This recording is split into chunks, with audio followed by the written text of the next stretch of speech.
Hey guys, welcome back to the channel. This is another quest for the best IEMs for competitive gaming.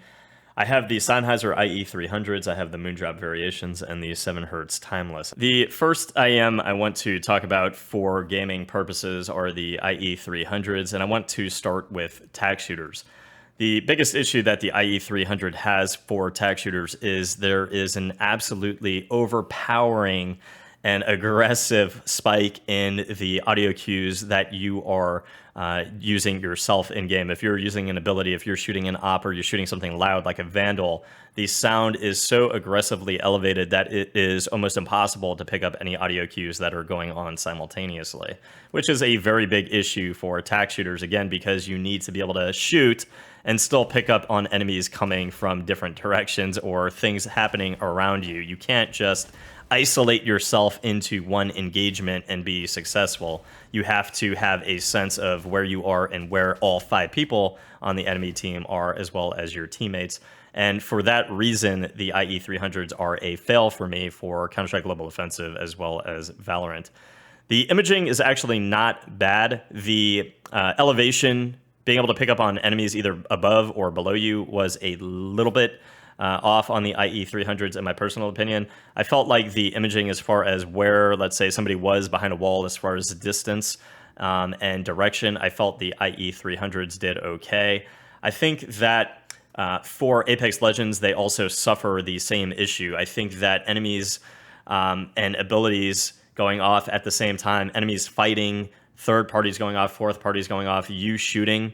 When I'm shooting anything loud on the IE300s and Apex, I can't hear anything going on around me. And just to give you guys an example, the directional audio as well as elevation is fairly good on the IE300, but I wasn't able to hear that Bangalore full sprinting to me when I was shooting a gun that isn't even quite too loud. I was able to reposition, got lucky, picked up another armor, and the localization of the enemy here was quite good.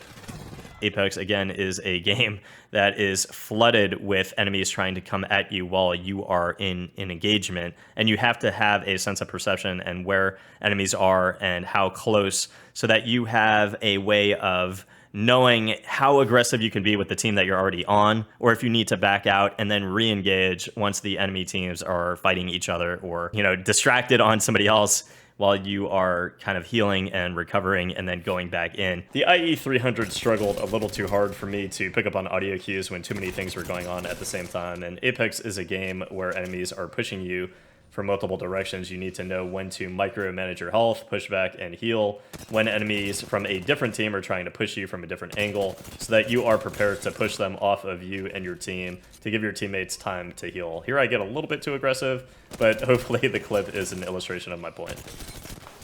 So for that purpose, the IE300s, for me, are a miss for both broad expansive maps as well as close range maps like tag shooters, Apex, Valorant, Counter-Strike Global Offensive. All 3 of those were a miss for me on the IE300s. Getting into the Moondrop Variations, I felt that these were very good for Apex. The sense of direction, the sense of distance, elevation, everything was really a hit, and everything sounded great. The bassier sound effects were definitely very, very low compared to something like the IE300, so I could definitely shoot and spam an R301 and still pick up on enemies coming at me from a distance, third parties, fourth parties, and all of the footsteps.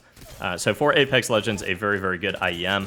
One of the issues that it suffers from in tag shooters is everything sounds a lot further away than it actually is. The soundstage is not as intimate as something like the Blessing 2s, and I feel like you need that for tag shooters. You want to be able to hear everything going on around you, but not lose your sense of distance perception, your sense of directional perception.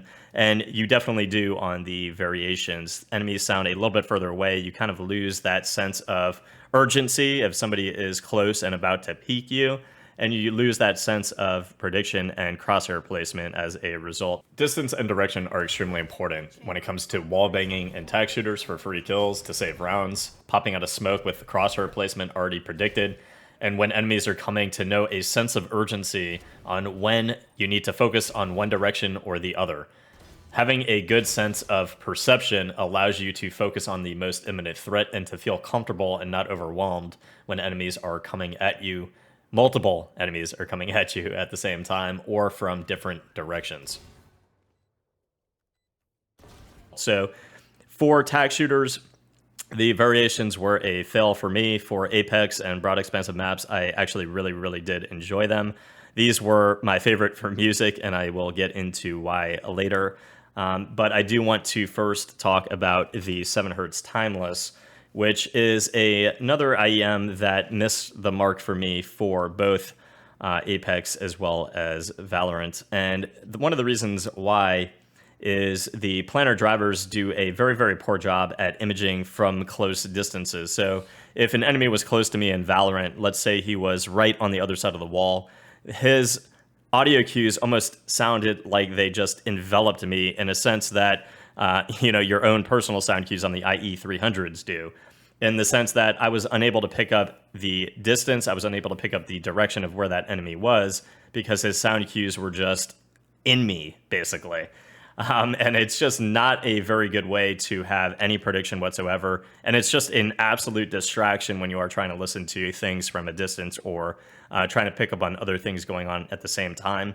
That is definitely a huge issue, and something I would say kind of kills it for me for tack shooters. It is a little bit better in things on broad expansive maps, kind of, Warzone or Apex Legends. And one of the reasons why is, generally enemies are a little bit further away, and you have the audio-visual effect that you kind of know where people are. So it kind of helps guide you because you start engagements usually a little bit further away than something like Valorant or Counter-Strike Global Offensive. Now, when enemies do get too close, you have that same issue. When audio cues are going off and are too close, you definitely have that same issue. I don't have that issue like on the IE300s when you are shooting. I felt like I could still make out audio cues from a distance. I felt the imaging was actually surprisingly pretty good in Apex as far as distance and direction. It's just a very big issue when too many things are coming at you at once and too many things are around you and close to you in proximity that it kind of throws you off and becomes a miss for me in broad expansive maps like Apex. Getting into the IE300 for entertainment and music listening, I think they sound great, but again, they are a lot forward on the bassier sounds. It kind of follows a V-shaped sound signature, but I do think that that bass kind of overwhelms a lot of the other things going on in a track. I think that things are a little bit punchier than they should be that have kind of undertones of sub-bass and bass. Now, I do think that the mids sound great. I think the highs sound great. I think everything generally kind of comes together in a very good package for entertainment, either, watching anime, watching movies, and playing video games. But just keep in mind that the bassier undertones in a track can be a little bit overwhelming on some of the things that you might be trying to focus on, like instruments or vocals. I think for vocals, these definitely get blown away by the Moondrop Variations. Now, the 7 Hz for music, you definitely have a lot of fun, a lot of bump to the bass, definitely over something like the IE300s or the Moondrop Variations. These are, from what I understand, similar on a graph to the Blessing 2 Dusk, but in my opinion, the Blessing 2s sound much more enjoyable than the 7 Hz Timeless. Everything just feels and sounds cleaner, higher res.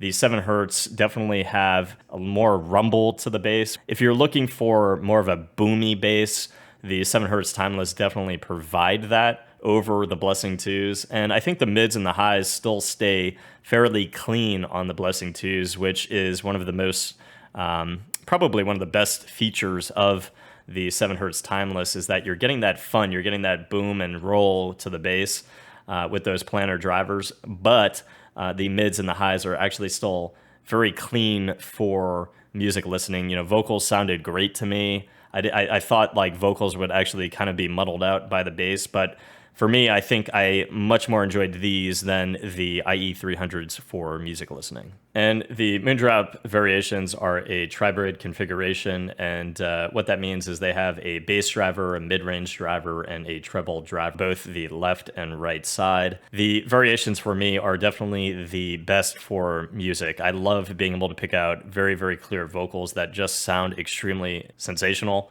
For music, the bass is clean, the mids are clean, the highs are clean. I think the resolution is definitely greater than the Blessing 2s. and it is just a cleaner experience than the Blessing 2s for being able to pick up instrumentation as well as vocals in music. So I do think that if I was to solely use these for music listening or watching anime or things with a lot of, music like anime during those intense fights and things like that, these would definitely be my go-tos over even the Blessing 2s. I do like my Dunu SA6 more than the Variations because they still have a lot of fun bass that doesn't muddle out any of the mids or highs. But if you're looking for a very, very clean, buttery smooth experience, being able to pick up those vocals with just absolute purity, the Variations are sensational. So guys, that is it for this part of the quest for the best IEMs for competitive gaming. The IE300s, the 7 Hz, and the Variations will not be joining the Wallhack tier list. If you guys want to see different IEMs that are on the Wallhack tier list, go ahead and look at some of the prior videos. I do have more IEMs coming based off the suggestions that you all have submitted in the comments. I hope that helped, guys. If it did, please leave a sub to the channel, and I'll see you guys in the next review. Peace.